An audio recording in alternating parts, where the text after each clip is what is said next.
एका आईने तिच्या स्वतःच्या 3 वर्षांच्या मुलाला घेऊन थेट विहिरीत उडी मारली आणि दोघांचं आयुष्य कायमचं संपवलं। ही घटना महाराष्ट्रातून समोर आली आहे आणि ती प्रत्येक पालकाचं काळीज हादरवणारी आहे।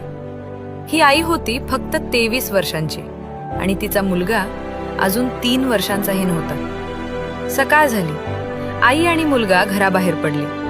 कोणालाही संशय आला नाही, पण वेळ जात होती, ते परतलेच नाहीत। कुटुंबियांची चिंता वाढली, शोध सुरू झाला।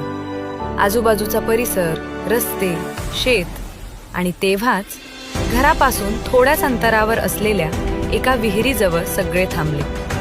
त्या विहिरीत आई आणि मुलाचा मृतदेह सापडला। आईने फक्त स्वतः उडी मारली नाही, ती तिच्या मुलाला घट्ट कवटाळून विहिरीत उतरली होती। मृतदेह बाहेर काढण्यासाठी तासनतास प्रयत्न करावे लागले। पाणी काढण्यासाठी मोटारी लावल्या गेल्या आणि अखेर दोघांनाही बाहेर काढण्यात आले। प्रश्न खूप आहेत, उत्तर एकही नाही। काय झालं होतं त्या आईच्या आयुष्यात? कुठला ताण होता? कोणी ऐकायला नव्हतं। ही फक्त एक आत्महत्या नाही, ही समाजाच्या संवेदनशीलतेवरचा प्रश्न आहे। जर एका आईला तिच्या मुलासह मृत्यूचाच मार्ग निवडावा लागतो, तर आपण कुठे कमी पडलो? ही बातमी म्हणून नका पाहू, ही एक चेतावणी आहे। आज नाही ऐकलं तर उद्या अजून एक घर उद्ध्वस्त होऊ शकतं।